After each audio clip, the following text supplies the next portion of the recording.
Kalau mendengar tadi dari kesaksian Ibu Rusma, saya dan Pak Ruli menjadi begitu deg-degan gitu karena disebut pakar-pakar ya. Sebenarnya kita bukan pakar, Bu. Kita ini adalah orang-orang yang punya beban gitu ya. Dan mudah-mudahan tentu saya percaya bahwa setiap kita yang sudah ikut webinar sore hari ini, kita akan diberkati dengan pengetahuan, dengan firman Tuhan lebih lagi. Yang sudah siap untuk firman Tuhan atau menyaksikan webinar kita ini boleh katakan amin. Oke, saya boleh minta slide saya ditampilkan.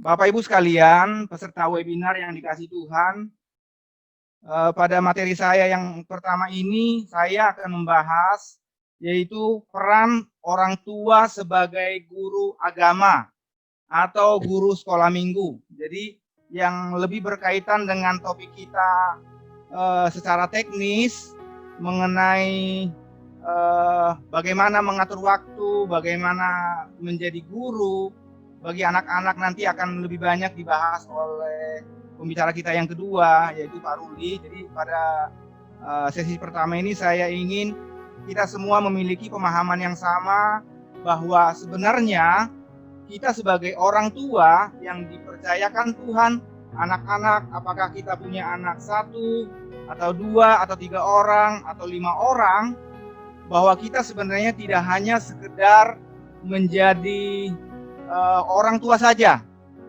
tapi sebenarnya tugas pendidikan guru agama ataupun guru sekolah minggu dalam hal ini perannya seharusnya dipegang oleh orang tua sebagai orang yang telah dipercayakan oleh Tuhan.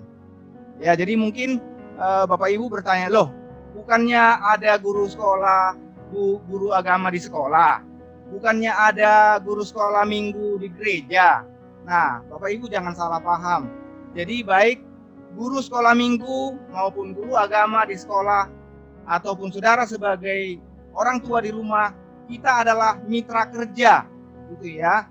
Kita adalah trimasketir yang bekerja sama untuk membawa anak-anak kecil, anak-anak kita yang dipercayakan kepada kita untuk menjadi anak-anak yang cinta kepada Tuhan Yesus. Sampai di sini yang mengerti katakan amin.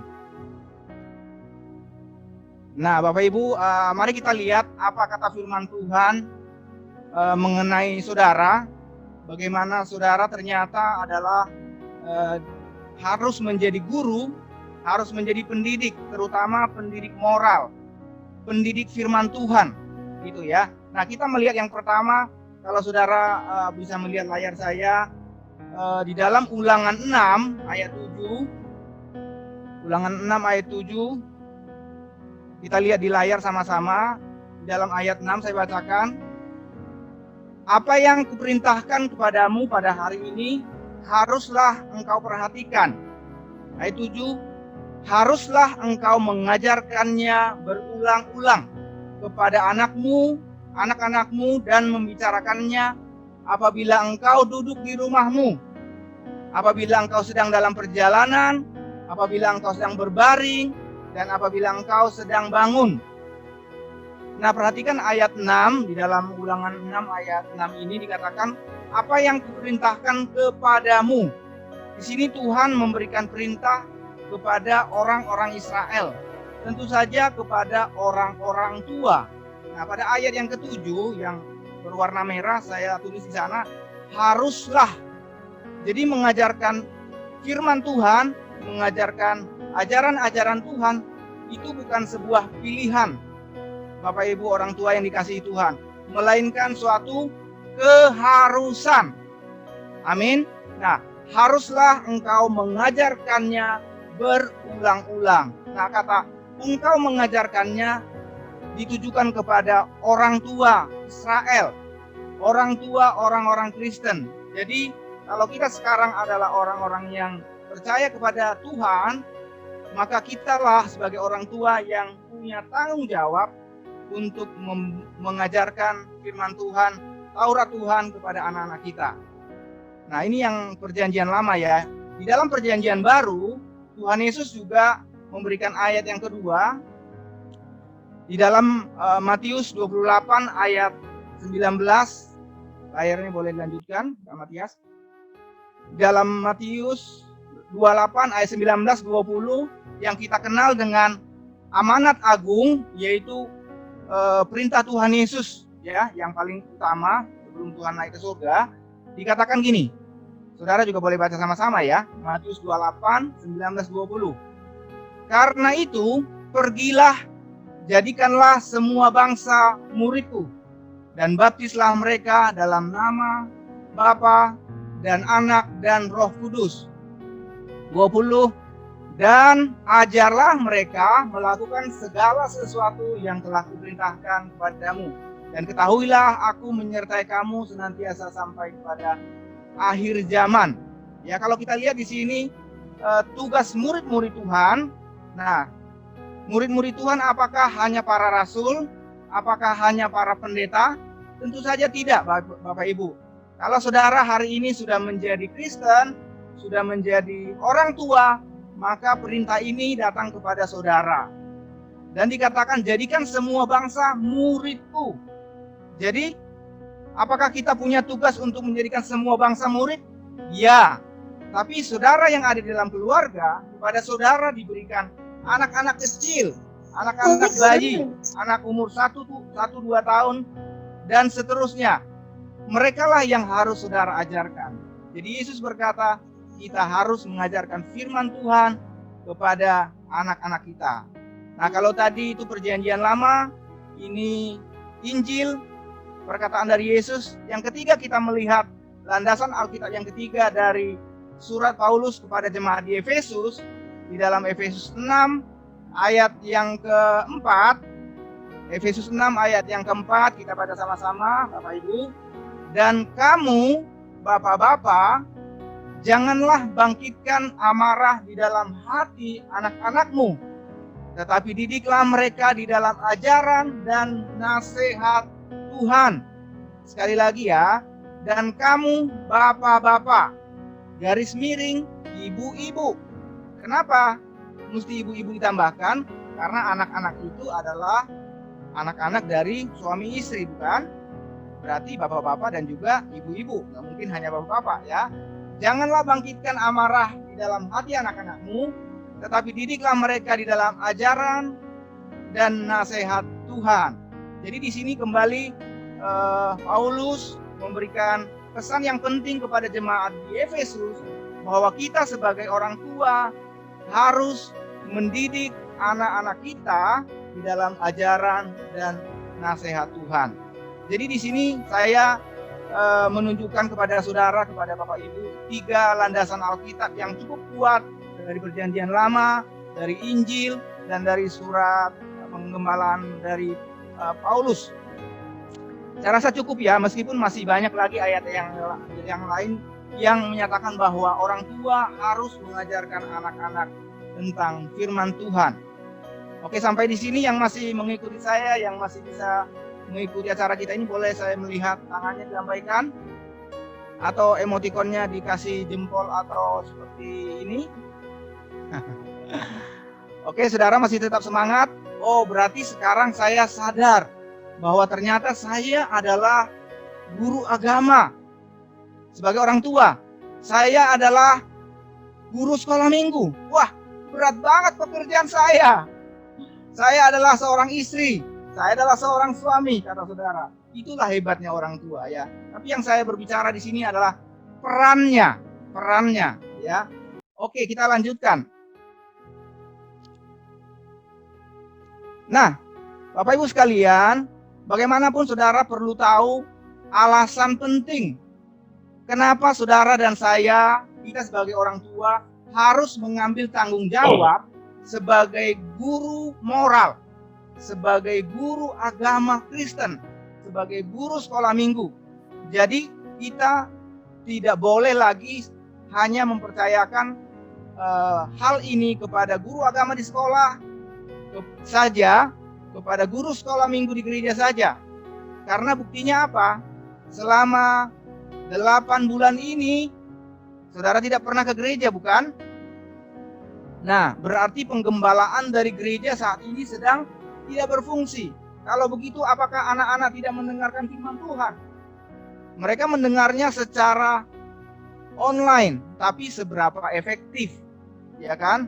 Nah, kita melihat di sini alasan yang sangat penting yang kita harus mengerti bahwa karena anak-anak perlu juru selamat. Katakan sama-sama Bapak Ibu di sana, karena anak-anak perlu juru selamat. Anak Bapak Ibu yang umur 1 tahun, yang umur 5 tahun, yang umur 10 tahun perlu juru selamat. Anda seorang hamba Tuhan, seorang full timer gereja tidak menjamin bahwa anak-anak kita sudah diselamatkan. Di dalam Mazmur 51 ayat 7, sama-sama kita melihat Mazmur 51 ayat 7 dikatakan, sesungguhnya dalam kesalahan aku diperanakan, dalam dosa aku dikandung ibuku. Ini firman Tuhan yang berkata. Artinya anak-anak di dalam kandungan atau dia begitu lahir, dia sudah berdosa. Di dalam perjanjian baru, di dalam Roma 3 ayat 23 dikatakan, karena semua orang telah berbuat dosa dan telah kehilangan kemuliaan Allah. Roma 6 ayat 23 dikatakan, sebab upah dosa adalah maut. Upah dosa adalah maut. Jadi anak-anak itu perlu juru selamat, Bapak Ibu sekalian. Dan saya ingin berkata begini, Bapak Ibu. Saudara harus bersyukur, saudara harus bangga kalau Injil, kalau berita keselamatan ini disampaikan kepada anak-anak kita melalui mulut saudara, terutama para ayah atau para ibu, sama saja ya, tapi itu sangat penting. Nah, sekali lagi, apa yang dilakukan oleh guru sekolah minggu, apa yang dilakukan oleh guru agama di sekolah, begini saudara, Paulus pernah berkata seperti ini ya, aku menanam, Apolos menyiram, tapi Tuhanlah yang memberikan pertumbuhan. Jadi kita ibaratkan seperti ini, guru sekolah minggu menanam, guru sekolah menyiram, saudara orang tua di rumah menyiram lagi setiap hari firman Tuhan, sampai benih-benih kebenaran itu tumbuh di dalam diri anak-anak, dan Tuhan Allah yang akan memberikan pertumbuhan. Saudara harus mengerti bahwa proses lahir baru itu adalah sebuah proses, saudaraku. Tidak mungkin anak-anak begitu umur 10 tahun dibawa satu kali ke gereja, langsung dia bisa menerima Tuhan dan langsung diselamatkan. Kita harus memahami bahwa dari sejak anak-anak, bahkan kalau saudara saat ini sudah sedang mengandung atau hamil, saudara harus berkatakan ke dalam rahim saudara bahwa anak ini adalah anak Tuhan, milik Allah, dan akan lahir menjadi anak-anak yang saleh dan baik. Katakan amin, saudaraku. Jadi anak-anak juga kalau dia tidak memiliki Kristus, kalau Yesus tidak masuk ke dalam hati mereka, mereka akan binasa karena dosa-dosa mereka. Saudaraku, saya ingin bersaksi sedikit atau cerita sedikit ya. Karena saya adalah seorang guru sekolah minggu, saya merasa atau saya melihat belum tentu semua anak-anak yang datang ke gereja itu sudah mengalami Tuhan, sudah mengalami kelahiran baru. Saudaraku, walaupun dia beberapa bulan sampai bahkan beberapa tahun datang ke gereja, tapi hatinya belum tentu sudah terbuka kepada Injil, kepada Yesus. Kok bisa begitu, Pak? Penjelasannya panjang dan karena beberapa faktor gitu ya. Tapi yang jelas, kalau dia di rumah dari sejak kecil, dari umur 1 tahun, 2 tahun diperkenalkan Tuhan Yesus, Injil kepada mereka, maka tugas kami sebagai guru sekolah minggu, tugas guru agama sebagai guru pendidik di sekolah, dan terutama juga saudara sebagai orang tua itu akan lebih ringan. Ya saudara, ini penting sekali kita pahami bahwa anak-anak perlu juru selamat. Yang setuju dengan saya boleh katakan amin. Boleh kasih tepuk tangan buat Tuhan Yesus. Haleluya. Yang kedua, alasan saudara harus mengambil peran sebagai guru agama atau guru moral. Saudara melihat di gambar ini ya, Kalau saudara tidak berperan sebagai guru agama atau sebagai gembala di rumah, maka dunia akan menggembalakan anak-anak saudara. Dunia akan memuridkan anak-anak kita. Dan bukan hanya akan sebetulnya. Hari ini pun mereka sedang digembalakan, sedang dimuridkan, sedang diajar setiap hari oleh yang saudara lihat di sini. Begitu ya. Yang ada di sini tidak semata-mata jahat, saudaraku. Saya tidak anti ini. Tapi saya katakan kepada saudara bahwa di dalam games, permainan-permainan itu begitu banyak kekerasan di dalamnya, begitu banyak percabulan, begitu banyak pornografi di dalam games anak-anak. Saudaraku ya, saudara perlu juga mengikuti seminar bagaimana mengenai multimedia bagi anak ini. Tapi yang saya ingin katakan begini,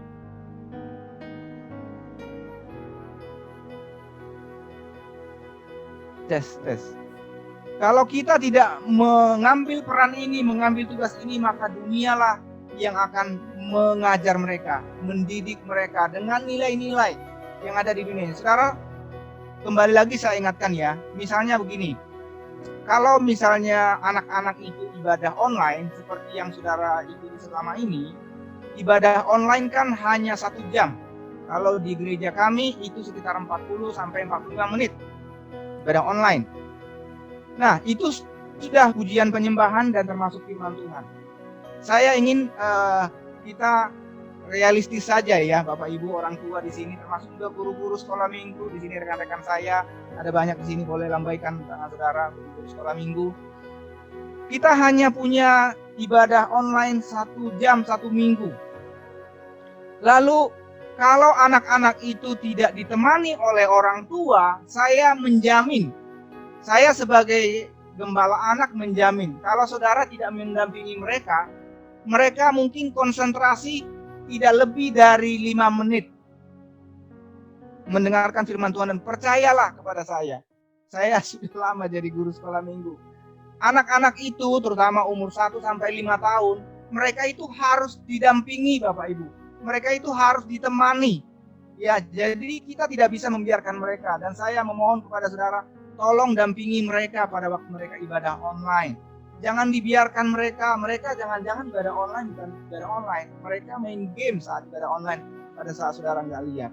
Gitu ya. Jadi sekali lagi, biarlah kita yang memuridkan mereka agar kelak mereka menjadi murid Kristus. Kalau enggak, dunia yang akan melakukannya. Alasan yang ketiga maksud saya, Matias boleh? Nah, ini yang lebih hebat lagi saudara. Saya bacakan ya. Kita harus menjadi guru agama atau guru sekolah minggu buat anak-anak kita. Kalau tidak, mungkin kita akan kehilangan mereka di masa depan. Bapak Ibu sekalian, kalau melihat hari ini di negara-negara Kristen seperti Amerika, Eropa, Korea Selatan itu dulu kantong-kantong Kristen, saudara. Kalau tanya di sana anak-anak muda masih ke gereja enggak? Tidak, saudara. Hari ini anak-anak di sana, orang-orang muda di sana sudah tidak ke lagi. Kenapa bisa begitu? Banyak faktornya. Tapi sekali lagi saya katakan kepada saudara, kalau orang tua seperti saudara yang hari ini memberikan waktu untuk belajar webinar hari ini, mengambil peran untuk mendidik anak-anak, membawa mereka kepada Tuhan, saya percaya waktu mereka remaja, waktu mereka pemuda, sampai mereka dewasa, mereka akan tetap tertanam di dalam sebuah gereja lokal dan mereka akan setia kepada Tuhan. Amin. Dikatakan dalam Amsal 22 ayat 6, firman Tuhan katakan, kita baca sama-sama, Amsal 22 ayat 6, didiklah orang muda menurut jalan yang patut baginya, maka pada masa tuanya pun ia tidak akan menyimpang dari jalan itu. Sekali lagi ya, didiklah orang muda menurut jalan yang patut baginya. Didiklah anak-anak menurut jalan yang patut baginya. Sekarang adalah waktu yang paling baik untuk mendidik anak-anak kita. Saudaraku, saya ingin berkata begini, jauh lebih mudah menginjil kepada anak-anak daripada menginjil kepada anak ABG atau anak youth atau anak dewasa muda jauh lebih mudah, saudara. Karena mereka masih tulus, mereka masih polos, mereka masih bergantung sekali dengan kita sebagai orang tua. Di sini ada sebuah quote dari Frederick Douglass, seorang reformis di Amerika. Dikatakan gini, saudara. It is easier to build a strong children than to repair the broken man. Maksudnya apa ini? Jauh lebih mudah membangun anak-anak yang kuat, yang solid, yang cinta kepada Tuhan daripada memperbaiki anak-anak yang rusak, anak-anak yang bandel, anak-anak yang jatuh dalam pornografi, narkoba, seks bebas di usia remaja. Begitu luar biasa di luar sana. Hari-hari ini saya ingin bertanya di sini, ada nggak di sini orang tua yang punya anak ABG? Boleh angkat tangannya yang punya anak 13 sampai 19 tahun, anak-anak ABG. Saya bertanya kepada saudara, apakah gampang mendidik anak-anak ABG? Ya, saudara jawab saja di sana ya, saya nggak bisa mendengar. Lebih mudah mana? Lebih mudah mana mendidik anak ABG daripada mendidik anak-anak kecil? Kalau saya merasa lebih mudah mendidik anak-anak, saudara. Tapi sebenarnya kalau dari kecil anak-anak itu sudah takut akan Tuhan, berada di dalam keluarga yang mengasihi Tuhan, maka di usia remaja mereka tidak akan terlalu sulit dihandle, saudara. Saya mengenal banyak anak-anak ABG, anak remaja, tidak sulit juga dihandle, dan mereka tetap setia kepada Tuhan. Mereka tidak nakal, tidak sampai hancur-hancuran, tidak. Asal mereka memang dari kecil ada di gereja, ada di keluarga yang baik. Nah, ini 3 alasan kenapa kita harus jadi guru. Oke, berikutnya Kak Matias. Nah, ini ada satu video yang akan kita saksikan sebentar. Silakan Kak Matias. Kita saksikan sama-sama ya. Beli celana di Kota Palu, beli baju di Pekanbaru.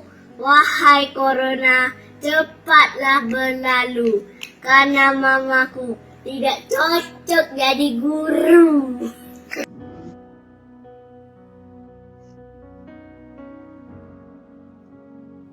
Oke, berikutnya Kak Mat.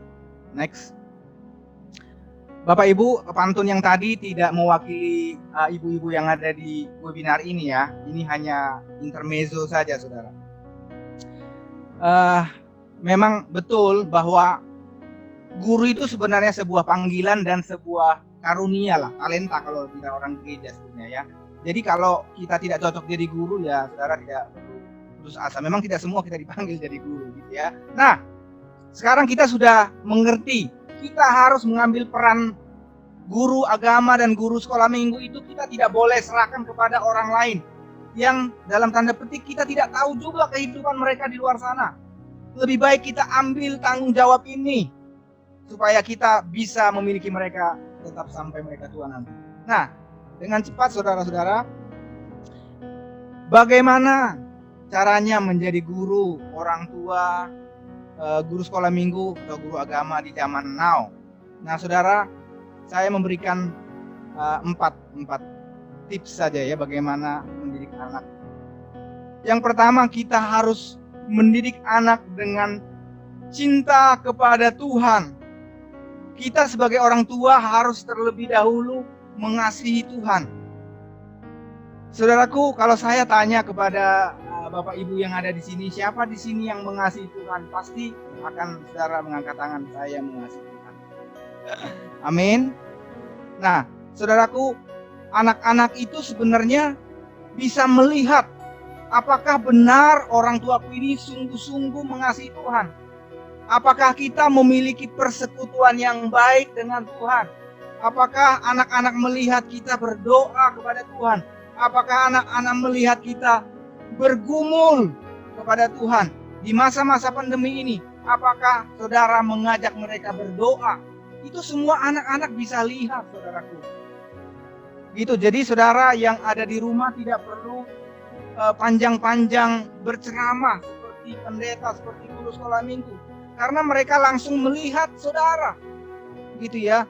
Ada perkataan yang berkata, hidupi yang Anda ajarkan, ajarkan yang Anda hidupi. Itu kata Pak Jarod Wijanarko ya. Jadi saudara yang ada di rumah itu sudah sebagai suratan yang terbuka. Apapun yang saudara lakukan di rumah selama seminggu itu anak-anak melihat. Dan saudara, saya berkata begini, slide berikutnya. Hadiah atau warisan yang paling baik yang bisa diwariskan oleh orang tua kepada anak-anaknya adalah teladan cinta kepada Tuhan Yesus. Yang setuju katakan amin. Ini saudara, kalau saudara bisa mewariskan uang, bisa mewariskan harta, bisa mewariskan pendidikan yang tinggi, puji Tuhan.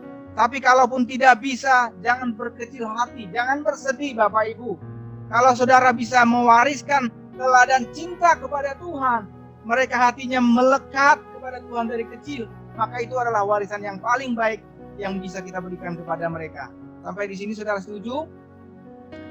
Kalau ini kita lakukan setiap waktu saudara, setiap hari, kita bukanlah orang tua yang sempurna, tapi kalau kita mengasihi Tuhan, anak-anak pasti tahu. Nah, yang kedua, baca sama-sama ya. Kita harus mendidik anak dengan pengetahuan. Mendidik anak dengan pengetahuan. Saya mencatat orang tua harus banyak atau lebih banyak lagi belajar parenting. Katakan yes. Karena itu saya berkata terima kasih ibu-ibu, karena 85% yang mendaftar adalah ibu-ibu. Kasih tepuk tangan dulu untuk ibu-ibu. Ada sekitar 15% bapak-bapak. Mereka double tepuk tangan karena biasanya memang bapak-bapak malas mengikuti webinar seperti ini ya, tapi di sini ada yang 15%. Luar biasa. Bapak Ibu, saya bertanya deh, mendidik anak itu mudah atau susah? Gampang atau sulit? Bukan hanya sulit, tapi sangat sulit. Karena itu saudara tidak boleh berkata, begitu aja kok pakai seminar. Mendidik anak dari zaman dahulu, nenek moyang kita juga, semua orang bisa lah mendidik anak. Jangan saudaraku, zaman ini sudah berubah dengan pesat. Kita harus banyak belajar bagaimana kita menghandle anak usia 1 sampai 5 tahun. Itu ada ilmunya. Bagaimana kita menghandle anak 7 sampai 10. Itu ada ilmunya lagi. Bagaimana kita menghandle umur 12 sampai 17. Itu ada ilmunya semua, saudaraku. Jadi kita nggak boleh lagi berkata, ngapain kita harus ikut seminar kayak gitu. Hari ini maukah kita sama-sama memiliki pemahaman bahwa kita perlu belajar. Katakan sama-sama, saya mau belajar. Katakan sama-sama, saya mau belajar menjadi ibu yang lebih baik. Saya mau belajar menjadi ayah yang lebih baik. Kalau tidak seorang ayah, saya mau belajar menjadi kakak yang lebih baik. Saudaraku, ada sebuah quote, ini saya ambil dari status sahabat saya beberapa hari yang lalu. Quote-nya dari John Trainer, dikatakan gini, "Children are not distractions from more important work. They are the most important work." Maksudnya apa ini? Maksudnya nih susah banget dipakai bahasa Inggris segala ya. Maksudnya adalah anak-anak bukanlah sebuah gangguan atau pengganggu dari pekerjaan yang penting. Mungkin orang berkata, mendidik anak, ikut seminar, ngapain repot-repot? Ngapain perlu belajar begitu saja? Saudara, kalimat berikutnya bahwa mendidik anak adalah pekerjaan yang paling penting. Kata quote ini, dan saya setuju ini saudaraku. Mulai dari sini kita mengerti, ternyata kenapa selama ini kita banyak gagal atau sering cekcok dengan anak, karena kita tidak tahu cara berkomunikasi dengan anak. Selama ini kita sering ribut dengan suami, ternyata kita tidak tahu bagaimana berkomunikasi dengan suami, dan seterusnya. Jadi hari ini saya ingin share kepada kita, yuk kita belajar lagi. Orang mau jadi guru PAUD, saudaraku. Orang mau jadi guru PAUD, saudara tahu PAUD ya, pendidikan anak usia dini, itu sarjana hari ini saudara. Sekolah 3,5 tahun minimal. Ya bisa sih, ada kursus-kursusnya, tapi TK lah katakan. Perlu sekolah sarjana saudara. Siapa di sini yang pernah ikut webinar parenting selama 3 hari bayar 3 juta? Ada nggak? Nggak pernah saudaraku. Karena kenapa? Bahkan acara ini pun kita buat secara gratis. Kenapa kita buat acara ini secara gratis? Karena kalau bayar saya takut saudara nggak mau daftar. Tapi apakah saudara hari ini akan diberkati Tuhan? Ya, saudara pasti diberkati Tuhan. Minimal dengan pemahaman bahwa saya adalah gembala bagi anakku. Saya adalah guru bagi anakku. Yang berikutnya, Kak Matias. Bagaimana menjadi orang tua di masa pandemi ini? Kita harus mendidik mereka dengan ajaran pokok kita, yaitu mendidik dengan cinta kasih. Saya percaya Bapak Ibu selama ini sudah melakukan dengan sangat baik. Memberikan mereka makan, sudah pasti, nggak perlu diajarin lagi. Melindungi mereka, memelihara mereka. Tapi bukan hanya itu. Kalau di dalam Wahyu 3 ayat 19, firman Tuhan katakan, barang siapa ku kasihi, ia ku tegur, ku hajar. Jadi justru saya ingin menekankan di sini saudara, kalau saudara mengasihi, mencintai anak-anakmu, tegur dia, hajar dia pada waktu diperlukan. Banyak sekali saya melihat orang tua yang tidak menegur anak-anaknya, berkata kotor, berkata tidak sopan kepada cicitnya, tidak ditegur. Berkata-kata kebun binatang, B1, B2, Scooby-Doo, RW, semuanya keluar. Tapi orang tuanya diam aja. Ayo kita praktekkan mendidik dengan cinta kasih, itu artinya kita juga perlu menegur, perlu menghajar kalau perlu saudaraku. Saya ini saudaraku adalah lahiran tahun agak lama begitu ya. Jadi saya adalah produk yang dipukul orang tua, saudaraku. Kalau dulu di kampung saya, di Sumatera Utara saya, di Sumatera Utara sana, kalau saya tidak pergi ke gereja pada hari Minggu, maka saya akan dirotan oleh bapak saya. Dirotan, saudara. Di Amsal kan ada katakan Amsal 23:13 kalau tidak salah. Kalau kau merotan anakmu, dia tidak akan mati gitu ya. Itu secara letterlah benar-benar dirotan. Anak-anak lain banyak yang tidak mau sekolah minggu pada hari Minggu di kampung saya. Banyak sekali yang malas-malasan dan orang tua mereka biarin aja. Tapi tohat, tapi dia sendiri juga sebenarnya nggak ke gereja hari itu. Orang tua saya juga tidak ke gereja hari itu. Cuma anaknya harus ke gereja. Kalau tidak akan kena rotan. Dan hari ini puji Tuhan, meskipun saya di masa remaja, masa pemuda juga pernah nakal, dan kalau bukan karena sekolah minggu, pasti saya hari ini tidak akan jadi guru sekolah minggu atau hamba Tuhan. Saudaraku, saya berkata begini saudara ya, perhatikan ini baik-baik, orang tua ya, tolong dengarkan ini. Jangan berikan pilihan kepada anak-anakmu untuk beribadah atau tidak. Tidak ada demokrasi dalam hal ini, Bapak Ibu sekalian. Saudara harus ambil tanggung jawab. Anak-anak itu kepengennya tuh nggak beribadah, saudara. Mereka tuh mainnya kalau bisa main game sebentar aja. Saudara bilang nggak bisa, duduk, papa temenin, duduk, mama temenin. Temanin mereka. Lama-lama mereka tahu, oh beribadah itu adalah suatu keharusan. Dan mereka lama-lama dari kecil akan masuk ke dalam sanubari mereka bahwa I am Christian, I need God. Mungkin nanti di masa-masa remaja anak-anak kita itu bisa mengalami pasang surut, bisa bandel juga, bisa do something wrong juga. Tapi mereka sebenarnya udah tahu Injil sudah masuk dalam hidup mereka. Itu saudara ya. Nah, kasih itu memaafkan. Kalau kita mengasihi mereka juga pasti kita akan memaafkan mereka juga. Kasih akan bertahan sampai selama-lamanya. Kalau anak-anak kita kasihi dari sekarang dan anak-anak kita mendapatkan kasih yang cukup, yang melimpah dari orang tuanya dari sejak 1 tahun sampai 12 tahun, saya berkata kepada saudara, mereka tidak akan mencari kasih-kasih yang aneh di luaran sana. Percayalah sama saya. Kenapa anak-anak bisa berpacaran dan MBA? Karena mereka tidak mendapatkan kasih di rumah. Jadi saudara, kasih itu bertahan. Mulai dari kecil sampai remaja sampai besar. Bahkan nanti pada saat mereka memiliki anak juga, mereka juga akan tetap memberikan kasih kepada anak mereka.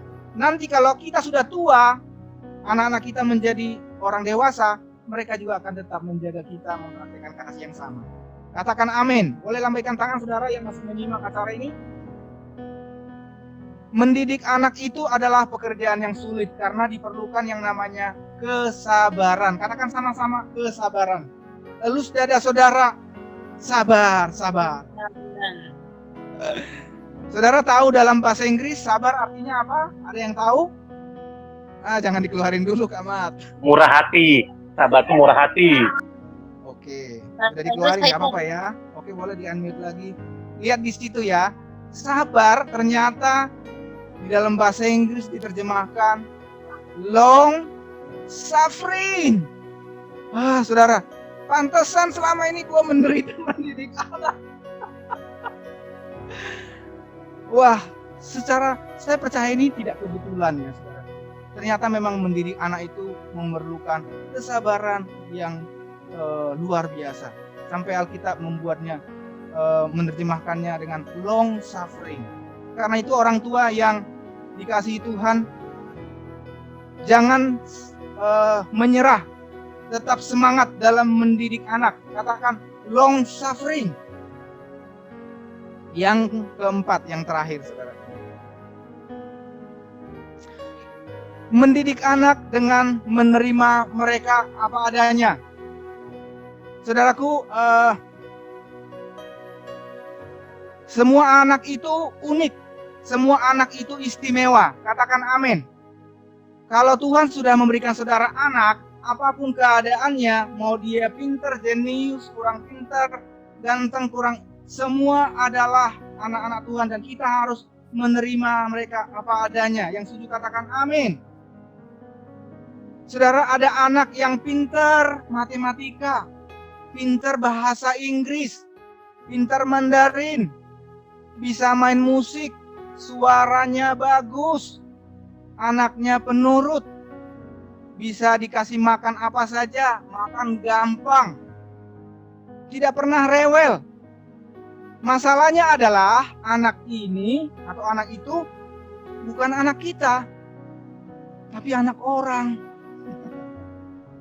Sedangkan anak kita yang satu ini main game terus. Susah dibangunin. Dibangunin mesti dibentak-bentak. Dibangunin mesti disiram air dan seterusnya. Minta ampun anak ini. Tapi saudara, saya ingin berkata, sebenarnya semua anak itu ingin menjadi anak yang baik. Semua anak itu ingin menjadi anak yang disiplin, Bapak Ibu. Mereka ingin melakukan apa yang saudara perintahkan. Kenapa anak-anak itu belum bisa disiplin? Karena mereka belum terlatih. Kenapa anak-anak itu belum bisa baik seperti yang saudara mau? Karena mereka belum mengerti. Jangan membuli anak, Bapak Ibu sekalian. Kalau orang tua, kalau guru di sekolah memukul anak atau membuli anak saudara, saudara pasti marah. Kalau teman-teman di sekolah membuli anak-anak saudara, pasti saudara akan marah. Tapi tanpa sadar, orang tua seringkali membuli anaknya sendiri dengan berkata, kamu ini begitu aja nggak bisa. Sudah berapa kali mama ngomong, sudah berapa kali papa ngomong. Bapak Ibu sekalian, seringkali kita membuli anak-anak dan banyak dari anak-anak itu sekarang yang terluka hatinya, saudara. Saya bertanya kepada orang tua yang ada di sini, pernahkah saudara minta maaf kepada anak-anakmu? Kapan saudara terakhir kali minta maaf dan berkata, nak, maafin mama ya, mama salah. Bapak-bapak di sini yang gagah perkasa, kapan terakhir engkau berkata, nak, maafin papa ya, papa salah. Kapan terakhir itu saudara lakukan? Kalau itu belum pernah saudara lakukan, sebentar saudara, habis acara ini saya minta dengan hormat kepada saudara, kita sebagai orang tua pasti salahnya banyak saudara kepada anak. Cuman karena kita gengsi, karena kita kira kita punya otoritas, kita pemimpin, maka kita gengsi untuk minta maaf kepada anak. Dan kita rasa orang tua is always right. No, orang tua not always right. Kita juga kadang salah kok. God is always right. Karena itu saudara, terima anak itu apa adanya. Terima anak itu apa adanya bukan berarti kalau dia bodoh kita terima, kalau dia nakal. No, bukan itu maksud saya saudara. Kita sudah belajar hari ini. Kalau dia nakal kita tegur dia. Kalau dia bodoh kita ajar dia. Tapi kita tidak boleh membanding-bandingkan dia dengan anak orang lain. Membanding-bandingkan dia dengan cicinya, dengan kokonya, dan seterusnya. Terima mereka apa adanya. Katakan amin. Saudara bisa melakukannya, amin. Saya tutup. Amin, haleluya, amin. Slide terakhir, Kamat.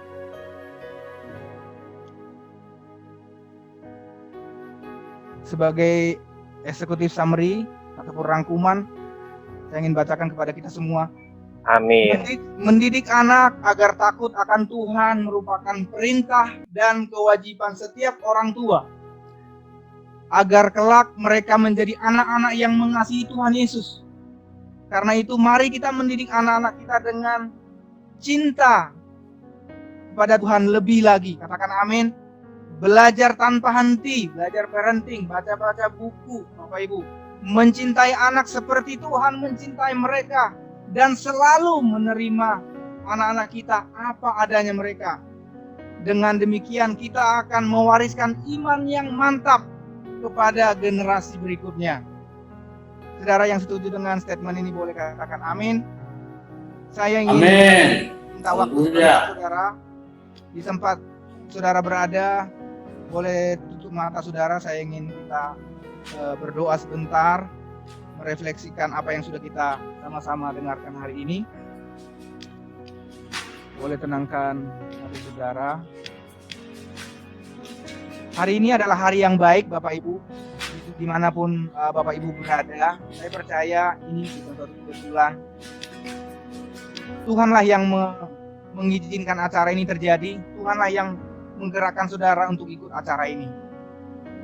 Karena itu saya ingin berkata, mari kita menjadi orang tua yang lebih baik. Kita mengambil peran bahwa tugas mendidik firman Tuhan kepada anak-anak adalah tugas kita yang utama. Kalau selama ini saudara sering berkata kasar, sering membentak anak-anakmu, kamu nggak tahu ya, ini lagi pandemi, mama lagi nggak punya uang, papa lagi nggak punya uang, kamu bikin masalah lagi. Dasar anak nggak tahu diri. Saudaraku, banyak sekali anak-anak yang terluka di luar sana, mungkin anak-anak saudara juga.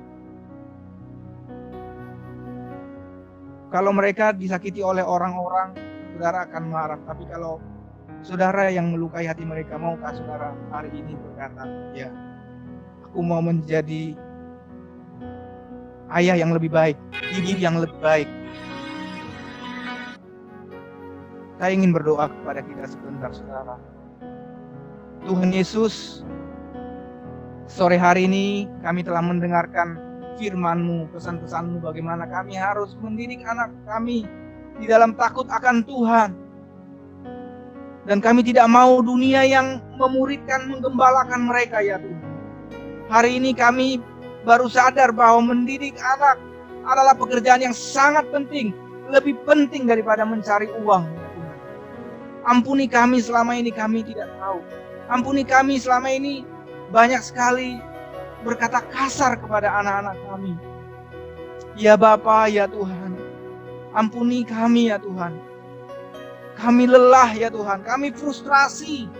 Begitu banyak permasalahan yang datang dalam keluarga kami. Tapi pada waktu yang sama kami seringkali gagal menjadi orang tua. Hari ini Tuhan tolong kami. Kami bukanlah orang tua yang sempurna, tapi kami mau menjadi orang tua yang lebih baik lagi Tuhan. Urapi ya Tuhan hamba-hambamu yang ada di webinar ini. Berkati ya Tuhan rekan-rekan hamba, orang-orang tua, ibu-ibu yang terus berjuang untuk membawa anak-anaknya kepada Tuhan. Berkati mereka saat ini Tuhan, lawat mereka, curahkan kasih-Mu, curahkan urapan-Mu ya Tuhan. Berkati ya Tuhan acara selanjutnya. Terima kasih ya Tuhan.